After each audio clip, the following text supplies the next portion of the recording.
Hello friends, welcome to our YouTube channel Pariksha classes में आप लोगों का हार्दिक स्वागत अभिनंदन करते हैं। आज का जो हमारा टॉपिक है, आज़ाद भारत में पहली बार किसी महिला को होगी फांसी। अभी तक कंफर्म नहीं हुआ है कि महिला को फांसी होगी कि नहीं होगी, लेकिन फांसी की सज़ा सुना दी गई है, लेकिन डेट कंफर्म नहीं हुई है। चलिए देख लेते हैं कि किस महिला को कहाँ होगी फांसी। मेरठ आज़ाद भारत में पहली बार महिला को फांसी दी जाएगी। देख लेते हैं कौन सी महिला है। ये महिला है जिन्हें फांसी दी जाएगी। इन्हीं के साथ साथ ये जो दूसरी फ़ोटो आप लोग देख रहे हैं, ये इनके हस्बैंड हैं, इन्हें भी फांसी दी जाएगी। इन्होंने अपराध जो किया है, बहुत ही संगीन अपराध बोला जाएगा ये, कि इन्होंने 7 लोगों की मृत्यु करी। होता क्या है कि ये जो केस है, ये उत्तर प्रदेश के अमरोहा जिला का केस है। इन्होंने क्या, इनकी शादी की जाती है, इनकी शादी इनकी बिना मर्जी से हो रही होती है। और होता क्या है कि ये किसी और से प्रेम करती होती हैं, और उस टाइम पे इनके प्रेमी इन्हें सलाह देते हैं कि आप अपने घर वालों को मार दो। तो ये करती क्या हैं, ये अपने घर वालों को चाय में बेहोशी का कुछ पदार्थ खिला देती हैं, और खिलाने के बाद में वो बेहोश हो जाते हैं। उसके बाद में ये उन सब की हत्या कर देती हैं, कुल्हाड़ी से काट देती हैं उन्हें। यानी बहुत ही घिनौना अपराध किया इन्होंने। अपने इनके परिवार में 7 लोग थे। कौन कौन 7 लोग थे? इनके मम्मी थे, पापा थे, भाई थे, भाभी थी, और एक भतीजा भी था।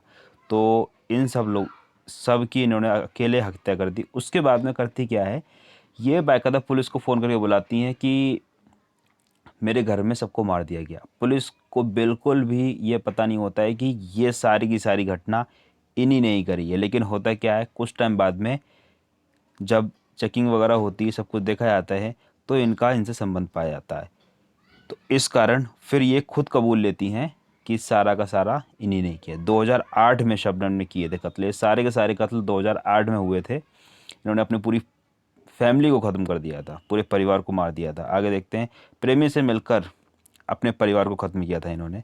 प्रेमी ने जैसा जैसा कहा, ये वैसा वैसा करती गई। प्रेमी से शादी के विरोध पर ख़त्म किया परिवार। आगे देखते हैं। मथुरा कारागार में शबनम को दी जाएगी फांसी। अब ये पॉइंट इंपॉर्टेंट है कि मथुरा कारागार, ये जो मथुरा का कारागार है, ये स्पेशली उन वुमेंस के लिए या उन महिलाओं के लिए बनाया गया था जिन्हें फांसी दी जाएगी। यानी कि आगे देखते हैं, थोड़ा सा पता चल जाएगा। ये जो फांसी घर बनाया गया, ये ब्रिटिश शासन ने बनाया था। कब? जब देश हमारा आज़ाद नहीं हुआ था, उससे पहले ब्रिटिश शासन ने बनाया था कि सिर्फ और सिर्फ महिला को यहाँ फांसी दी जाएगी। तो उससे पहले किसी को दी गई हो ना दी गई, लेकिन आज़ाद भारत, जब से हमारा देश आज़ाद हुआ है, तब से लेकर अब तक किसी को फांसी नहीं दी गई है इसमें। तो ये पहली महिला होंगी जिन्हें फांसी दी जाएगी। आगे देखते हैं। तो क्वेश्चन हमारा यहाँ से बन सकता है कि पहला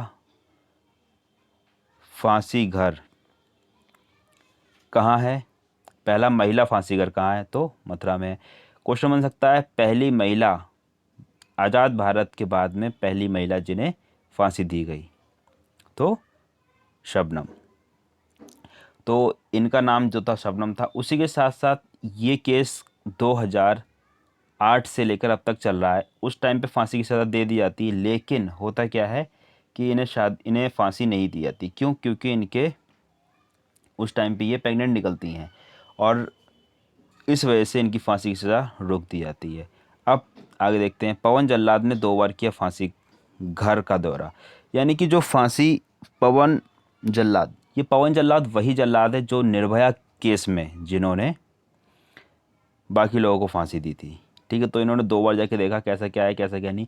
फांसी देने से पहले एक चीज़ आप लोगों को बता दें कि जब भी कहीं फांसी दी जाती है, तो जिस वेट की, जो कोई मेल हो या फीमेल हो, उस वेट का पत्थर लिया था, उस पत्थर को बाकायदा वहाँ पे लटका के देखा जाता है। लटका के देखने के बाद में उसे उतारा जाता है। यानी कि एक तरीके से रिहर्सल होती है बिल्कुल, फिर जाके फांसी दी जाती है। तो फांसी देना बहुत बड़ा अपराध तो नहीं बोलेंगे, क्योंकि अपराध किया तो फांसी तो जो अपराध है उसमें आएगी।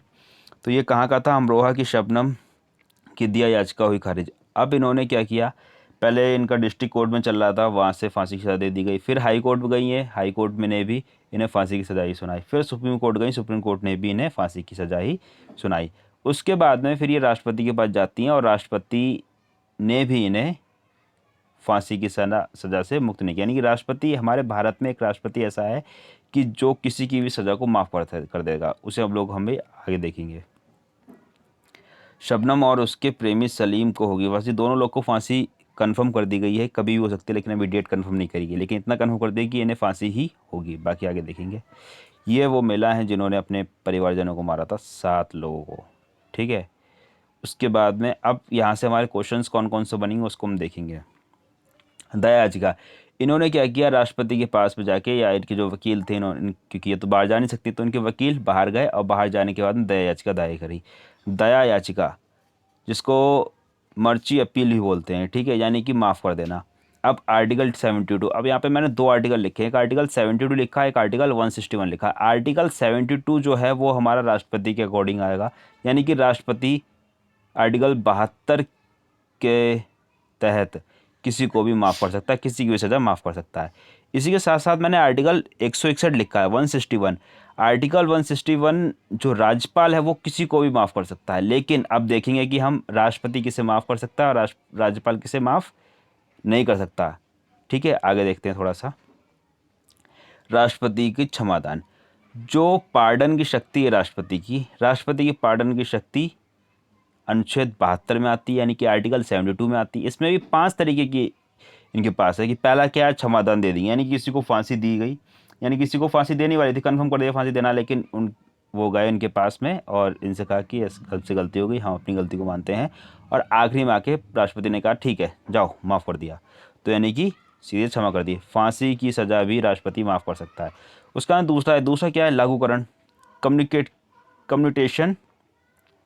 इसमें क्या होता है, लघुकरण में होता क्या है कि जो सरकार होती है वो टाइम जो है नेचर वही रखेगी, यानी कि जो अगर कठोर कारावास है तो तुम्हें कठोर कारावास ही रहेगा, ठीक है, लेकिन टाइम में चेंजेस हो जाता है। जैसे कि कहने का मतलब ये है कि 10 साल की सज़ा हुई किसी व्यक्ति को, उसके बाद में इन्हें कठोर कारावास की सज़ा हुई थी, तो 10 साल तो इन्हें बिताने पड़ेंगे, लेकिन जो इनका कठोर कारावास था, यानी कि पहले इन्हें काम करना पड़ रहा था और ये सब, तो वो काम ना करके, यानी कि उसका नेचर बदल दिया। ये आता है हमारा सेकंड में। थर्ड में आएगा परिहार, रेमिशन।